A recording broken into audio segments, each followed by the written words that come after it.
Avant de plonger dans cette histoire incroyable, pensez à vous abonner à la chaîne et à activer la cloche. Ici, chaque récit a quelque chose à dire, et vous ne voudrez pas en manquer un seul. La pluie tombait lourdement sur l'asphalte, transformant les rues du centre-ville en miroirs sombres où se reflétaient les néons des immeubles luxueux. Devant l'entrée d'un hôtel 5 étoiles, les voitures de prestige se succédaient sans jamais ralentir. Personne ne faisait attention à l'homme assis près du trottoir, emmitouflé dans un manteau usé, une barbe hirsute et le regard fatigué, un sans-abri, invisible aux yeux du monde. Pourtant, cet homme n'avait rien d'ordinaire. Ses yeux, malgré la misère apparente, étaient vifs. Trop vifs. Ils observaient chaque détail. Et ce soir-là, quelque chose clochait.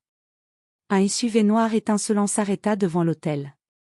Un millionnaire célèbre, puissant, respecté, en descendit, accompagné de sa femme élégante. Autour d'eux, des regards admiratifs, des sourires forcés, des portes ouvertes avec empressement. Tout respirait le succès. Tout, sauf un détail que personne d'autre ne remarqua. Le sans-abri se leva brusquement. Il s'approcha du véhicule, le cœur battant, les mains tremblantes. Ses yeux se figèrent sur les roues. Son visage pâlit. Il venait de comprendre. Les freins avaient été sabotés. « Monsieur » cria-t-il d'une voix rauque. Le millionnaire se retourna, agacé, prêt à chasser cet homme comme tant d'autres avant lui. Mais ce que le sans-abri hurla ensuite glaça l'air autour d'eux. « Ne conduisez pas. Votre femme.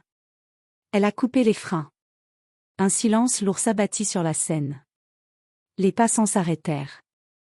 La femme du millionnaire resta figée, le sourire figé sur son visage, trop figé. Trop parfait. Était-ce le délire d'un homme brisé par la rue? Ou l'avertissement le plus important de toute une vie? Le millionnaire n'imaginait pas encore que cet instant allait non seulement lui sauver la vie, mais aussi révéler une trahison inimaginable, et changer à jamais le destin de cet homme que tout le monde appelait sans-abri. Le millionnaire, un homme d'affaires charismatique mais arrogant nommé Marc Delvaux, cligna des yeux, incrédule. La pluie ruisselait sur son visage tandis que le sans-abri, le souffle court, pointait vers les roues de son SUV. « Qu'est-ce que, vous dites » s'exclama Marc, la voix tremblante mais remplie de dédain.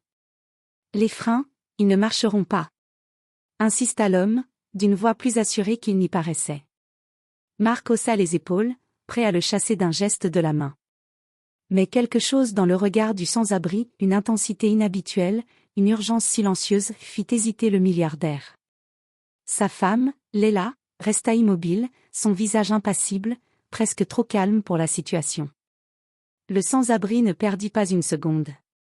Il se jeta sous la pluie, ouvrit la porte du SUV et commença à tirer frénétiquement sur le levier de frein à main. Marc, pris de panique, comprit que l'homme n'exagérait pas. Son instinct lui criait de faire confiance à cet inconnu. « Qui êtes-vous » balbutia Marc. « Je ne suis personne » répondit simplement le sans-abri. « Mais, comment » insista Marc. Avant qu'il ne puisse poser d'autres questions, un bruit métallique se fit entendre, la pédale de frein s'enfonça, sans résistance. Le SUV allait partir tout seul. La situation était critique. Marc, pris de terreur, vit l'inévitable. Le sans-abri, avec une force qu'on n'attendait pas de quelqu'un dans sa condition, réussit à immobiliser le véhicule juste à temps. Les pneus crissèrent, la voiture trembla, et tout s'arrêta. Marc, le souffle court, recula de plusieurs pas, abasourdi. « Vous m'avez sauvé la vie » murmura-t-il. « Oui, mais pas seulement la vôtre » répliqua l'homme. Il y eut un silence lourd. Léla, la femme de Marc, détourna le regard, nerveuse, comme si elle savait que son plan venait d'être découvert avant même d'avoir commencé. Le sans-abri se releva, la pluie dégoulinant sur ses épaules, et fixa Marc droit dans les yeux. « Vous ne me connaissez pas, mais je vous connais très bien. Et je sais tout ce que vous ne devriez pas savoir. » Marc sentit un frisson lui parcourir l'échine. Il venait de comprendre que cette rencontre n'était pas un simple hasard. L'homme qui venait de lui sauver la vie avait un passé mystérieux, et ce passé allait bouleverser son monde entier. Après l'incident, Marc resta figé, le cœur battant à tout rompre. Le SUV tremblait encore sous la pluie, et la femme qu'il croyait connaître depuis des années semblait soudain, différente. Leila, immobile, le regard fuyant, trahissait une nervosité qu'il n'avait jamais vue chez elle. Le sans-abri, quant à lui, s'était éloigné de quelques pas, observant la scène avec calme. Il n'était plus simplement un inconnu de la rue, il y avait dans son attitude quelque chose de maîtrisé, de calculateur, et de profondément déterminé. « Pourquoi moi ?» demanda Marc, incapable de contenir sa curiosité. « Parce que vous êtes en danger, et parce que je connais la vérité sur cette femme, » répondit l'homme sans détour. Marc se figea. Ses yeux se posèrent sur Leila, qui détourna le regard et serra les lèvres. La tension monta. Le milliardaire comprit que cet instant n'était pas seulement un accident, mais le début d'une révélation qui pourrait tout détruire. Le sans-abri s'approcha, essuyant l'eau de son visage. Il semblait soudain changer, sa voix, ferme et claire, portait l'autorité de quelqu'un qui avait vu trop de trahison pour rester silencieux. « Vous l'ignorez peut-être, mais Leila a saboté vos freins. Ce n'est pas un hasard. Ce n'est pas une erreur. » Marc recula, le souffle court. « Pourquoi ferait-elle ça ?» murmura-t-il. Le sans-abri fixa Leila avec intensité. « Vous êtes riche, influe, et elle est jalouse, cupide. Elle ne supporte pas que vous puissiez vivre sans elle, et elle voulait vous faire disparaître. » Leila blêmit.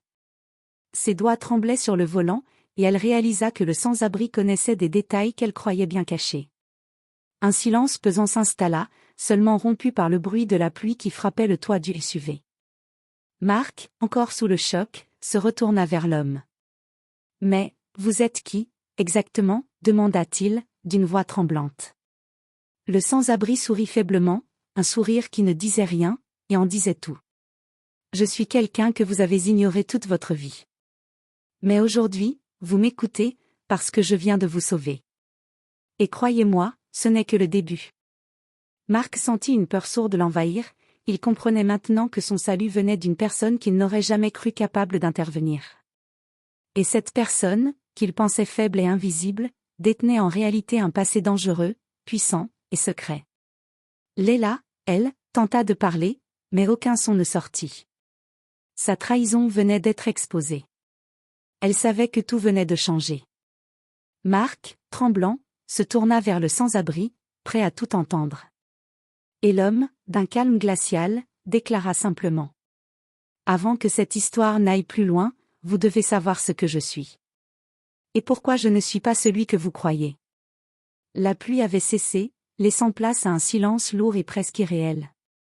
Marc regardait l'homme devant lui, le cœur battant à tout rompre. Chaque fibre de son corps lui criait que cet inconnu n'était pas celui qu'il prétendait être. « Dites-moi, qui êtes-vous vraiment ?» demanda Marc, la voix tremblante mais déterminée. Le sans-abri prit une profonde inspiration et leva les yeux vers le milliardaire. « Je suis celui que vous avez ignoré toute votre vie, mais je vous connais mieux que vous ne le pensez. » Marc fronça les sourcils, perplexe. L'homme essuya une goutte d'eau de sa joue, et soudain, sa posture changea, il se redressa, fier, presque militaire dans sa démarche. « Il y a 2 ans, j'étais l'assistant personnel de votre père. » Sa voix trembla légèrement, mais son regard restait fixé sur Marc. « Votre père ?» balbutia Marc, incapable de comprendre. « Oui. Et lorsque votre père a été trahi par ses proches et laissé pour mort, j'ai été forcé de disparaître. Je suis devenu invisible aux yeux du monde. Mais je n'ai jamais cessé de veiller. Et ce soir, j'ai sauvé votre vie, parce que votre femme... » Il s'arrêta, laissant l'information tomber comme un couperet. « Leila a voulu vous tuer. Elle a saboté vos freins. Elle ne voulait pas que vous découvriez sa véritable nature avant qu'il ne soit trop tard. » Marc sentit son cœur se serrer. La femme qu'il aimait, celle en qui il avait placé toute sa confiance, n'était pas celle qu'il croyait. Leila détourna le regard, incapable de soutenir l'intensité de ses propres mensonges. « Comment saviez-vous tout ça ?» demanda Marc, haletant. « J'ai suivi chaque mouvement depuis des semaines. J'ai écouté, observé, et attendu le moment exact pour intervenir. » Leila tenta de parler, de mentir encore, mais le sans-abri l'interrompit d'un geste sec. Plus de mensonges. Tout est fini. Votre trahison est exposée. Marc recula, les yeux écarquillés. Son monde venait de s'effondrer. Mais au lieu de colère aveugle, il ressentit quelque chose qu'il n'avait jamais connu, la gratitude envers l'homme qu'il avait ignoré, l'homme qu'il voyait maintenant sous son vrai jour, protecteur, courageux, et loyal jusqu'au bout. Le sans-abri s'avança d'un pas, tendant la main à Marc. Il est temps de remettre les choses en ordre. Ensemble. Marc prit sa main, comprenant que cet inconnu venait de changer le cours de sa vie. La trahison de Leila venait d'être révélée, mais ce n'était que le début. Parce que derrière le masque de pauvreté et d'oubli, le sans-abri avait un plan. Un plan pour restaurer la justice, exposer les véritables intentions de Leila, et montrer que parfois, les héros viennent des endroits les plus inattendus. La tension était palpable. Leila, debout près du SUV noir, réalisait enfin que son plan avait échoué. Ses yeux brillaient d'un mélange de colère, de peur et d'humiliation. Marc, encore sous le choc, se tenait à côté du sans-abri, dont le regard ne laissait place à aucun doute, la vérité venait de triompher. « Alors, vous pensiez vraiment pouvoir me trahir et vous en sortir ?» dit le sans-abri, d'une voix glaciale mais ferme. « Ce n'était pas censé arriver », balbutia Leila, incapable de trouver une excuse. Le milliardaire sentit une vague de colère monter en lui, mais aussi une étrange clarté. L'homme qui avait sauvé sa vie n'était pas seulement un héros, il était une leçon vivante, ne jamais sous-estimer quelqu'un, même lorsqu'il semble invisible aux yeux du monde. Leila, c'est fini. Tu ne me tromperas plus jamais. Et tout le monde saura ce que tu as fait. Le sans-abri sortit alors un téléphone. Quelques appels rapides, quelques messages renvoyés, et en moins de 5 minutes, des preuves de la trahison de Leila étaient entre les mains des bonnes personnes. Les autorités, des avocats, et même la presse étaient alertés. Leila sentit le sol se dérober sous elle. Elle comprit que sa richesse et son influence ne pouvaient pas la sauver cette fois. Marc, quant à lui, restait figé. Son cœur battait encore, mais il savait que sa vie venait de basculer pour toujours, grâce à l'homme qu'il avait ignoré. « Pourquoi moi ? Pourquoi vous êtes-vous mêlé de tout ça ?» demanda Marc, la voix tremblante. Le sans-abri sourit légèrement, presque triste. « Parce que je crois que chacun mérite une seconde chance. Et toi, tu en as encore besoin. » Marc comprit alors que cet homme, invisible aux yeux du monde, était le véritable héros de l'histoire. Il n'avait pas agi pour l'argent, la gloire, ou la reconnaissance. Il avait agi par justice, par loyauté, et par cœur. Leila fut emmenée par les autorités, incapable de protester. Marc regarda l'homme à la rue, trempé, mais digne, et sut qu'il ne l'oublierait jamais. « Merci, vraiment. Je ne vous oublierai jamais. » murmura Marc. Le sans-abri hocha la tête, puis, silencieusement, s'éloigna dans les ruelles sombres, redevenu invisible aux yeux de tous. Mais dans l'esprit de Marc, il resterait pour toujours celui qui l'avait sauvé, celui qui avait transformé un soir de pluie en leçon de vie, de justice et de rédemption. Et ainsi, dans le tumulte de la ville, l'homme sans abri disparut, mais la légende de son courage, elle, venait de commencer.